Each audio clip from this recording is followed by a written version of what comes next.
to item number 9 on our agenda, which is our advice on the next steps for Freedom Camping and Vehicles bylaw. So if I can ask Rebecca Foreman and Kataraina Maki to come forward, please. I'm going to ask Councillor Linda Cooper to move the recommendations. Councillor Cooper, we got a seconder for that? Yep, Councillor Deputy Mayor Bill Cashmore. And councillors will recall that we had a workshop on this recently where we focused on the fact that there have been changes in the Reserves Act, which means we now have infringement fines under the Reserves Act, and we no longer need to include that within the Freedom Camping rules.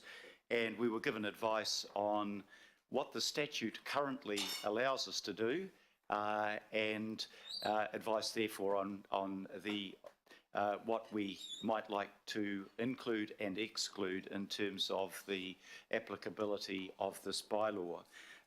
But I think maybe if I could invite Councillor Linda Cooper maybe to introduce the item and then come to council Certainly, officers. You've probably said most of it, but basically we did a lot of work over several years. We deferred this work to be re-looked at and sent away. There were 10 resolutions from our meeting in 2019, and the staff have gone away to look at them and see what's feasible, what's in, what's out, what is doable. And as we've had some changes to the Reserves Act around being able to give infringement notices, that gives us some better options. So I think really what we're looking for here is to look for an option to go ahead, and then also have, we didn't have a general rule, that was part of the sticking point in the last proposal, for a small group to go away comprised of half local board and half councillors to look at developing a general rule alongside our staff that's legal and practical, and come back and then bring back the whole statement of proposal to go out to public consultation. So I'll hand it over to our very capable staff. Thank you, Rebecca. You're leading on this one? Kia ora koutou katoa. So I think probably most of the points have actually been covered by the introductions by the Mayor and Councillor Cooper. So probably the only other thing to really bring to your attention is that we have remained in touch with central government during this process, and paragraphs 121 and 122 reflect the formal advice that we had had at the time of going to print. However, MB has just the day before yesterday confirmed that the Tourism Minister intends to release a discussion document next week containing proposals for changes to the Freedom Camping Act 2011. If that document is approved by Cabinet on Monday, as expected, we will receive it on Tuesday. MB advises that it intends to hold a public meeting in Auckland on the 6th of April to hear from Aucklanders as part of 4 weeks of national public consultation on those changes during April. We don't yet know what those proposals are, but we don't anticipate that the changes will fundamentally alter the permissive intent of the Act. It's probably more likely to be around self-containment and also around enforcement. However, we will, of course, be looking at those with interest when they come on Tuesday. The Council can, of course, make a submission as part of that process as well. We can take any changes to the Freedom Camping Act that are signalled following the consultation period into a new statement of proposal. So in that sense, the timing does allow us to take account of anything that is coming out of government at this time. So that's probably the only other thing to add to what's already been said. I'd also mention that we do have staff with us from licensing and compliance and also from public law. So my General Manager, Kataraina Maki, and myself are happy to take your questions, and we also have those other staff in support. Thank you, Mr. Mayor. Thank you very much, Rebecca. Yeah, it was probably a year ago we would have really strongly welcomed the fact that the government was re-examining the Freedom Camping Act just when we've figured that we'd worked a way to go through it. They have now acknowledged that they want to look at one or two factors, but I think we should just move ahead with this paper as planned, and we will be coming back obviously for the next iteration of it, and if there are any substantive changes, firstly we'll advise councillors, but we can then build that into whatever later paper we might confirm. In relation to our recommendations. I just get somebody to move that, Linda Cooper to move. But just to note, you and I have both talked to some councillors to see whether they might want to be on this working group, and my suggestion, if it's okay to do this now.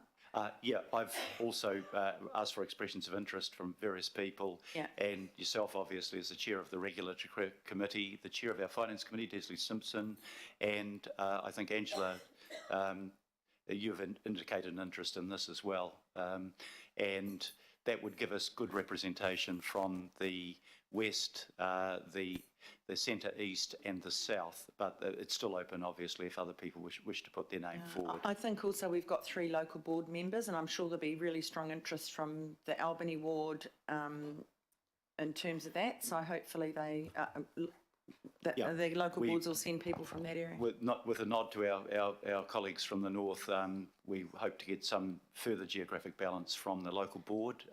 So it will be a 3-3-1 with a representative from the Independent Māori Statutory Board. I haven't yet been advised of their nomination yet. So Linda, you'll move these recommendations. Have I got a seconder? Yep. A question. Okay, let's move into questions. Sorry, it's been moved and seconded, so I was just going to ask a question. The bit that is a bit interesting, isn't it, about what the government are planning to do, because we don't know what that is. I just wondered, Your Worship, what sort of message, if I'm not mistaken, did you say that they were going to hold a public meeting in Auckland? With respect, one meeting in Auckland could be absolutely humongous. So, with respect, I wondered, Your Worship, if the mover and seconder would entertain the thought of a resolution or a message to the government that maybe they may need more than one at 4, i.e. north, south, east and west or something. I don't know what they're going to... If they say nothing, basically, and nothing much, that's fine. But this is a pretty hot topic, and Auckland's a big place. I think... just to think that can have one public meeting is a little bit, insert polite word. Yeah, no, understood. I haven't been given the details of how they want to go about or what indeed they're contemplating consulting on. We've only just got the information that they will be further consulting on it. I think, Rebecca, you said you thought it was about the requirement to be self-contained. So it may not dramatically influence the nature of the Act, and we will ask questions about what form the consultation will take, if it is to be significant changes or there is a real sense that there's a need for consultation beyond what they have planned, then we can convey that to them. But it would be our guess at the moment, and it is only a guess, is that it will be a relatively focused area of consultation rather than throwing the whole thing in the mix again. And if that's the case, it may be that one meeting would do it with invited stakeholders. But let's keep an open mind on that, and if we need to, we can ask for further consultation if that should be required. Is there anything, Rebecca, you'd like to add to that? Thank you, Mr Mayor. I can add that when I spoke to the advisor from MB yesterday, I did myself convey the fact that Auckland is very large, that many of the hotspots for freedom camping in the region are actually on our rural fringes or in the far-flung parts. I did describe the sorts of travel times that people would be looking at to have to come to a meeting in the central city, and I advised that they may want to consider having more than one meeting and particularly catering to those outer areas, and failing that perhaps looking at providing a video option so that people can join via Zoom or something to that effect. What they'll do with that will be up to them, but I certainly did convey that from our own experience that one public meeting in central Auckland in the middle of a weekday is, so there will of course be the opportunity for people to make written submissions throughout that 1 month period, but at this stage I understand there is just the one meeting planned. Okay, so let's just see how that evolves, and if need be, we can ask for a wider range of geographic locations for consultation if that's required. Okay, so look, let's start with questions, and I've got some questions already indicated. Councillor Richard Hills, first up. Okay, Councillor Kathy Casey.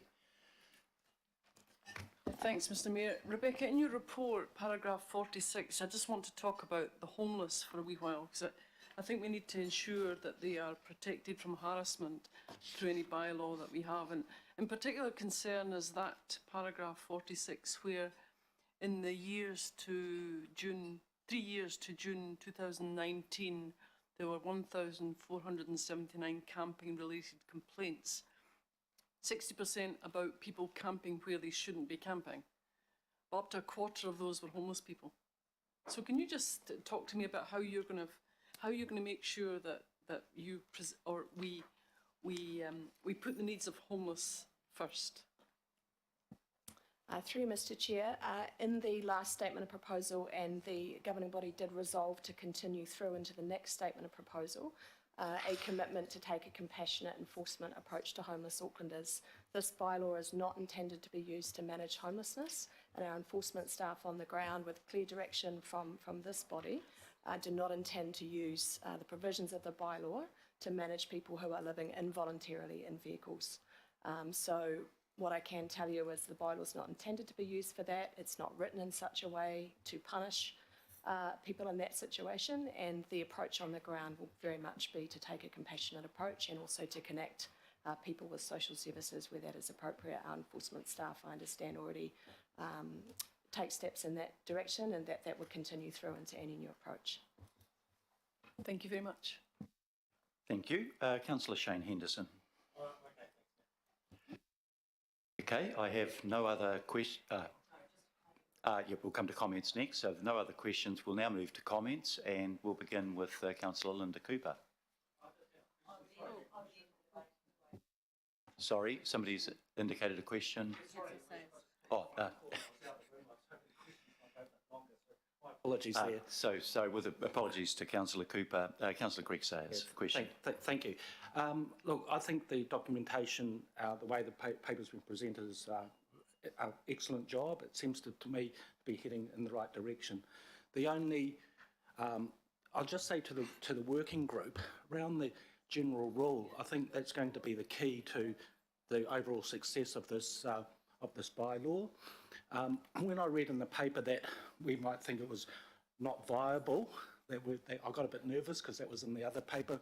We had a working group go away and come back, and it kind of didn't really work. So what I'm hoping is that rather than perhaps going in that we can't do something, for example, Tauranga got a rule where they've stopped the parking outside of buildings, swimming pools, certain things they've been able to exercise. It's mentioned in the paper, that's what we'd like to achieve, but it seemed, and I might be wrong and happy to be corrected through the question, is can we create that, or is legal saying, no, we can't because it's not viable? I'm just a little bit nervous around that terminology.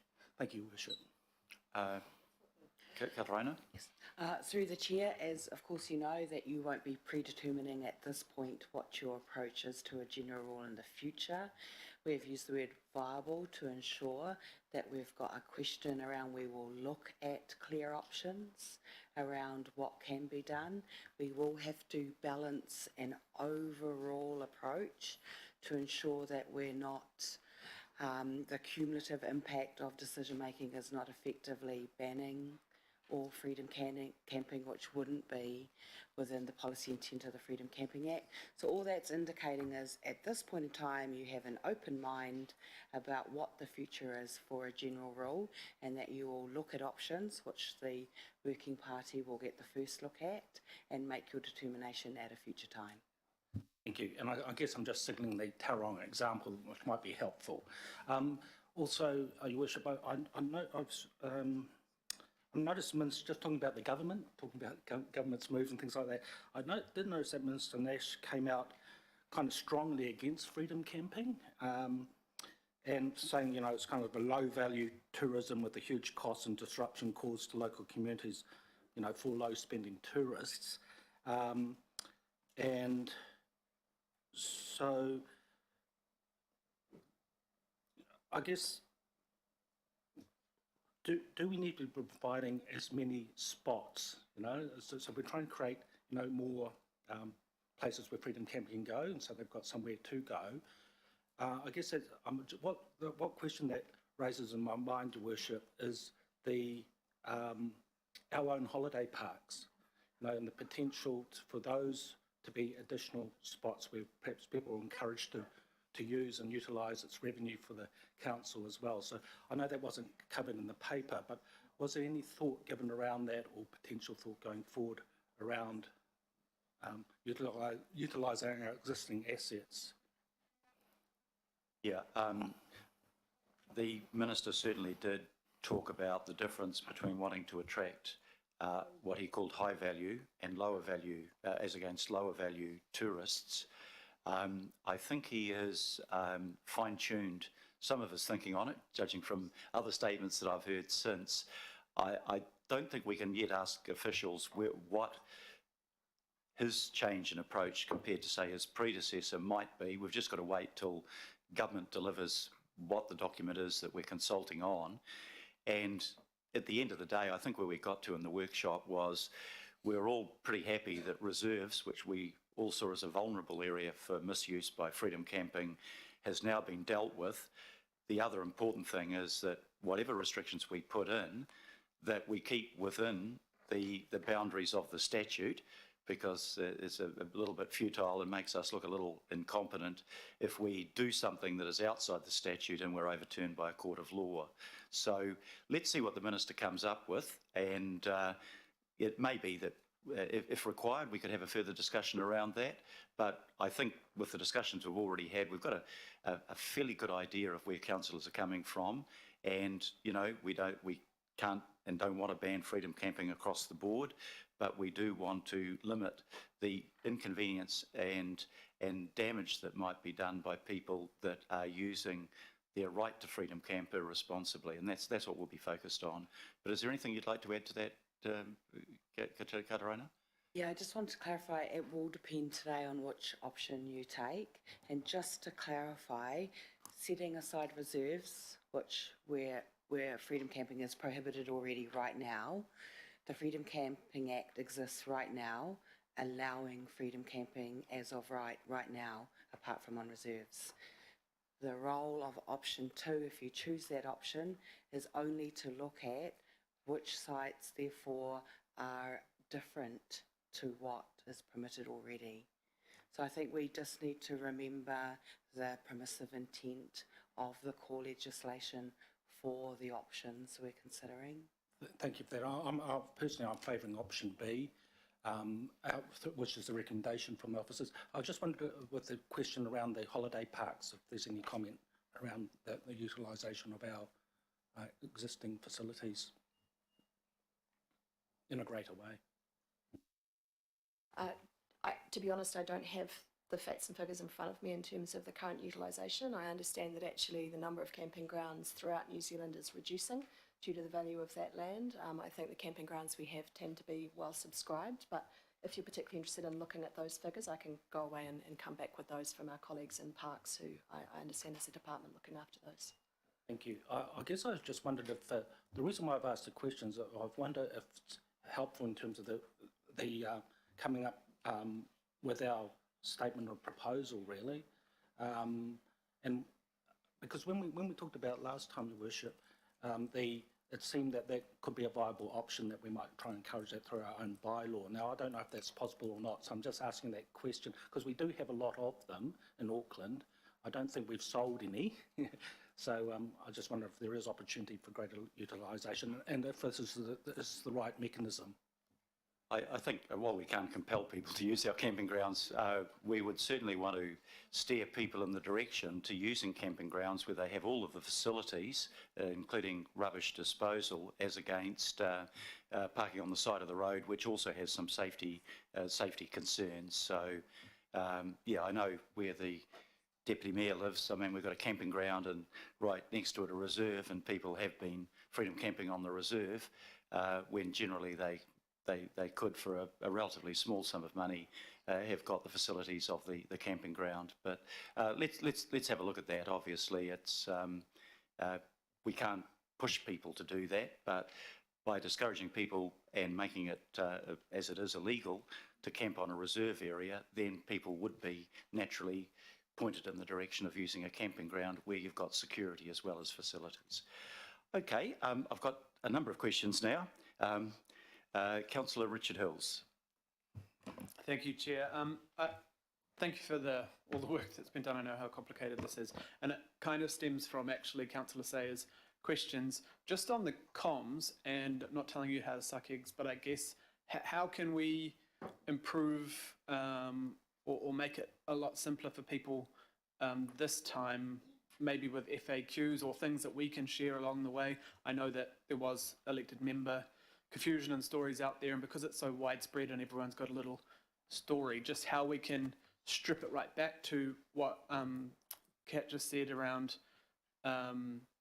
you know, what the law currently is, because a lot of people were like, why are you doing this to us? And it's like, well, one, we have to, there's, you know, so just being able to strip it back to the law, why we need to implement this, that sort of comms on it, because I think a lot of people just thought it was just our brilliant idea and we were doing this because we wanted to. And actually there's a far greater picture how we can keep reminding people who probably, you know, many people might see this for the first time this year.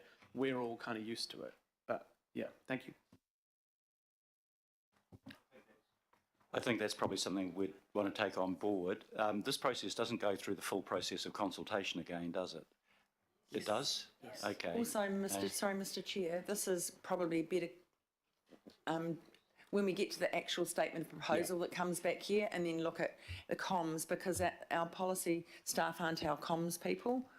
But Okay, and no, that's right. And if we are doing consultation, then clearly we need to communicate very well what we're consulting on and why. And then when we make the decision, we need to communicate on why that decision was made and the parameters within which we made it. And that may be, Councillor Cooper, something through yourself as chairman of the chair of the regulatory committee that that you might like to pick up responsibility for, supported by the rest of us, of course. Councillor Hills, further question? Oh yeah, no, I know they're not the comm staff, but I'm just saying a cheat sheet early on can help us, because the stories start coming out this week, if you know, and it becomes like last time, it gets legs, and all of us then defend, and Linda tried her best last time to we had try and... Q&As last Yeah. time. So, through the chair, we certainly acknowledge that we can improve our communications to Aucklanders on topics like this, which are both they're passionate about and are complicated. We believe we can start our communications earlier than waiting for the statement of proposal time. And if you have a look at one of the attachments, I think it's attachment A, you can already see as staff we're trying to take the aspects of the Freedom Camping Act and turn them into more usable communications about how the law works, and we will definitely be using those in communications after this meeting and moving ahead. So please be assured that we know we need to improve, and we also know we need to start communications before statement of proposal. Thank you very much. Councillor Daniel Newman. Good morning and thank you. Rebecca, I firstly want to acknowledge the complexity of the issue and the skill that you've demonstrated here with the preparation of your report. It's a very good report addressing a very complex matter in quite a succinct way. I wish that this kind of paper was going to Cabinet, because Cabinet would benefit from the quality of your analysis, in my view. And I certainly support option 2. So you're addressing at para 52 in the report the context for the work, the preparatory work leading up to the preparation of the statement of proposal around the draft bylaw in the previous term. I think option 2 will largely usurp some of this because we're moving to a different framework. However, I have to say, thinking back to the previous term, I disagreed with some of the assessment and analysis around some of the parks and reserves that took place. I'm assuming that that analysis really becomes moot if we move to option 2 anyway, because we're effectively being regulated by the Reserves Act. But what do we use, what role does that assessment work have now moving forward with the Working Party? Because I disagree with aspects of the assessment in relation to certain parks and reserves, particularly in my ward. Through the chair, so you were correct that in some respects some of that becomes moot. We already have assessments that would form the basis of the new statement of proposal that would go forward. However, when it comes to reserves, many of our parks are made up of multiple parcels of land and they can be held under different pieces of legislation. So sometimes what someone may be called a reserve, but there may be part of it that is actually held under the Local Government Act, perhaps a car park or a piece on the side. So there is a layer of complexity there around being precise on some of those. However, a huge amount of work was done. Certainly the, sorry, did you want to add there, Katarana? Sorry, just to answer your question, if the committee decides option 2, you'll see that there are only approximately 21, 22 existing assessments for that option. Those assessments, we are pretty sure they are land, they are not reserves. Those assessments did go through a public consultation process. They went through the bylaw panel, they came out the other end. They are the only assessments we intend to use. And they are a small number. The majority of the rest fall away if option 1 is not chosen because they were essentially reserves, which will no longer form part of option 2 moving forward. So there would only be about 22 and future work on the general rule. Okay, so without wanting to preempt what the Working Party and the officers will do, I'm assuming that with the balance of sites for assessment that there would be an opportunity to re-examine them in the context not only of whether the assessment remains appropriate, but also to whether the approach in relation to the balance of land as per option 2, whether anything has changed that would lead us to conclude a different approach in relation to those particular sites remaining. So at the moment, the sites for option 2 are listed in attachment B. They're on pages 16, 18 and 19. At this point, there was not large plans to do a total reassessment of all those sites. Okay, so look, I'm happy to vote for this, Chair, but I would, Your Worship, but I would hope that those on the Working Party would really give consideration to those 21 sites because there is an implication for the council in terms of council land used for this particular purpose, but that is a matter for the Working Party and I'll trust their judgment and reserve my right to speak. Just to clarify, Councillor, those are the sites for prohibition and restriction because using a purely Freedom Camping Act approach with the reserves outside of scope, everything's permitted unless it's prohibited or restricted. So the sites I'm referring to are the assessments staff have done so that they can be prohibited or restricted. Without those assessments, they would therefore be permitted. I accept that, but there are some sites that are subject to restriction where I, to be frank, felt that possibly we need to go from restriction to prohibition. So it's for those, because I've got quite a conservative approach in relation to this, but reserve my right to speak. Thank you very much. I think it is important for everybody to realise that the default position of the Freedom Camping Act is that people can camp everywhere other than where it is restricted or prohibited. What our role is, having now reaffirmed that we have a way of enforcing prohibition on camping on reserves, is to put on that list sensitive areas that meet the requirement of the Act to be prohibited. If they don't meet the requirements of the Act, then it's an exercise in futility. So that's the judgment that has to be made, and there's presumably a little bit of discretion about whether it would or not meet the terms of the Act, and that's something that our Working Party will perhaps take some time to look at, as well as the general rule. Councillor John Watson. actually it might be more appropriate as a brief comment. Thanks, Mr. Mayor. Okay, so we're out of questions. The mover has the right to make an introductory comment and then to have a right of reply, and then follow that with Councillor John Watson. Councillor Cooper. Thank you.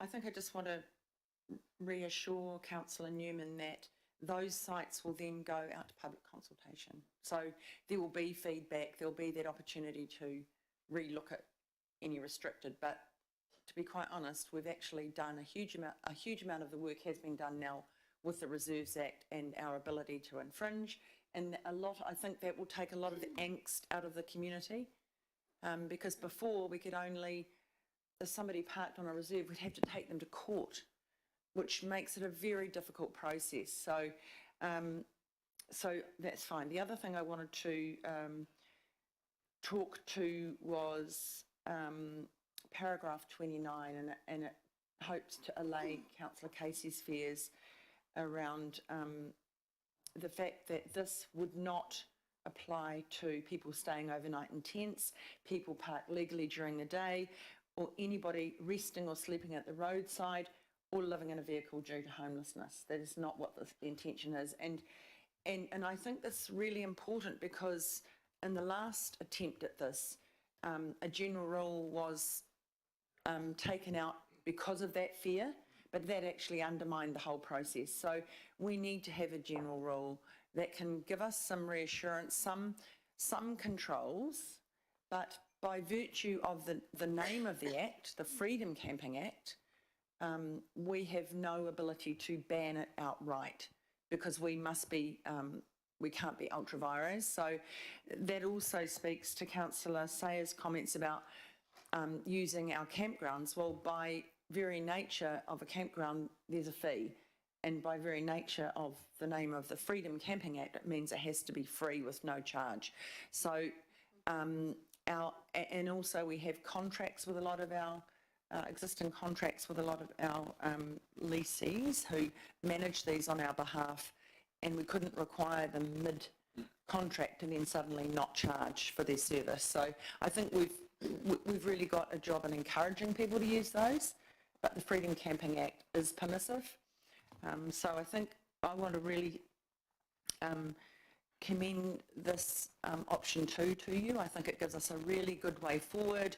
I think it'll allay a lot of people's concerns. We'll have a really strong working group looking at a general rule that is fair across the board, and mindful that this is a regional bylaw. It is very hard to look at things through just an area lens. We have to look at right across the board. So I want to thank our legal staff who've worked as well really closely with our bylaw staff to bring you a really robust report here and a robust way forward. Thank you. Thank you very much, Councillor. Councillor John Watson. Thanks, Mr. Mayor. Yeah, I think probably most councillors will be pleased with the way this is tracking. It has caused a lot of angst all around Auckland, but in some areas more than others. So I'm reassured that in the first instance, as far as the working group goes, that there is going to be some local board members from the north, because that's important. If you've got to get a flavour of some of the biggest hot spots and the associated issues there, it's pretty important, those people involved. So I thank you for that offer, and I'm sure there'll be only too willing to take it up.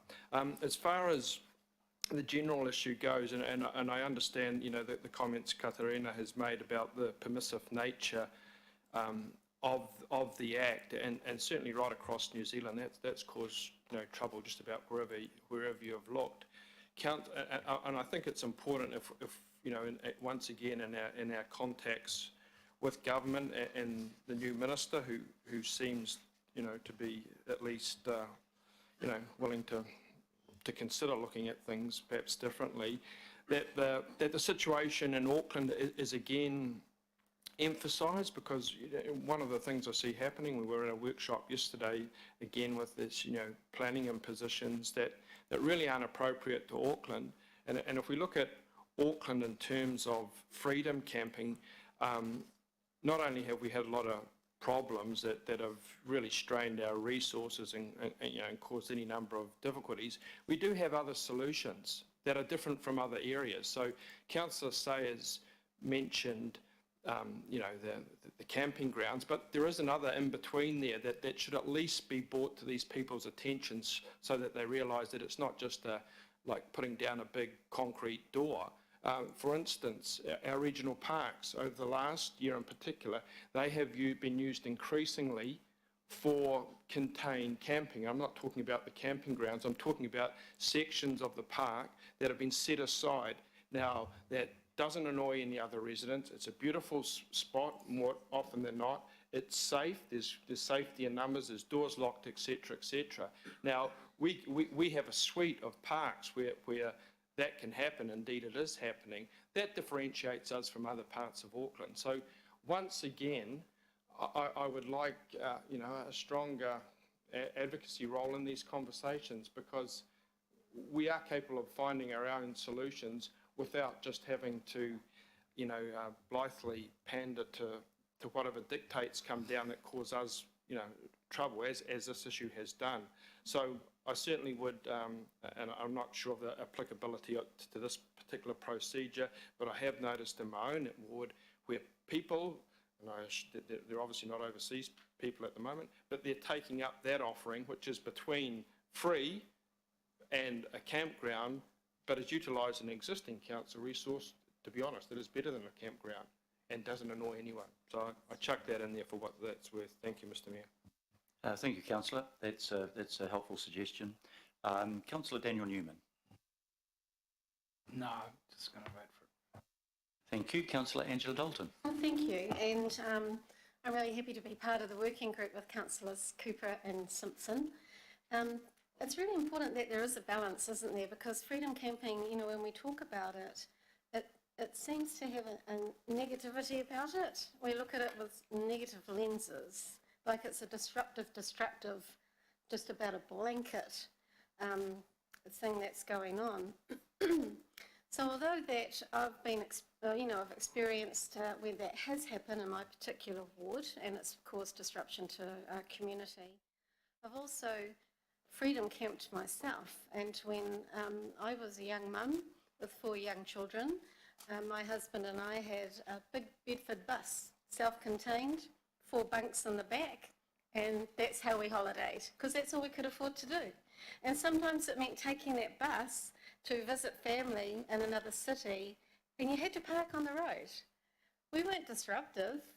We just had a big bus. It might have looked unsightly, and I'm sure people wouldn't have wanted it there for a long time. But it was the way we got around, and it's the way we holidayed as a family, and it was fun. And so we need to be able to get some balance around what we're doing and our thinking around freedom camping, and that when we say it, it isn't a negative thing. It's an opportunity for families to go away on holiday, or for couples to go away on holiday, and everyone has, different lifestyles, don't they? So I'm looking forward to working alongside Councillor Cooper and Simpson as we go through this phase of the freedom camping bylaw. Thank you. Thank you very much. And probably there's a number of us in the same situation as Councillor Dalton. I travelled all around Europe in a combi van, and we didn't litter, and we didn't do things that we shouldn't have done. But it is finding a way of making sure we've got proper protections against those that abuse the principle of freedom camping, without being a police state that says you must do this and you must do that and you must not do something else. And I think we can find that balance in this way. Councillor Linda Cooper, do you want to use your right of reply? It's actually really refreshing to hear Councillor Dalton speak the way she has. I think what we've all noticed over the last year where we couldn't travel is a lot more people with money can, with their self-contained lovely camper vans, which is what the Minister's really talking about here, is the vehicle, not where people can go. I think in this upcoming work is that those people are probably of an average age of around here, got a bit of money, can go around, can visit their relatives, which they see New Zealand, which they haven't done before. I certainly spent a month in the South Island on a bicycle though, and in motels, but I think that's the changing nature of so-called freedom camping now, and I think it's an opportunity. But we do need to strike a balance. The other issue I see is that I know that a lot of complaints I've had from the Orewa area from very angry people have actually been about homeless people. They actually haven't been about freedom campers as such. They're people without homes. They're New Zealand people. And so the freedom camping bylaw doesn't cover those people. We need other ways of either helping or supporting those people, but also those people have been parking on reserves, and now we have some way to deal with those people other than taking them to court. And that's been the difficulty in the implementation of doing anything about those people in our graduated approach, because taking a homeless person to court doesn't really get you anywhere. And it costs us a lot of money. So I think there's other ways to help those people. The freedom camping bylaw isn't that, and yelling at people about it doesn't help either. So I think this is a really good way forward. I think we're actually of a time now when we don't have a lot of overseas visitors. We have less people in vehicles that are not self-contained, which has been the biggest issue for us.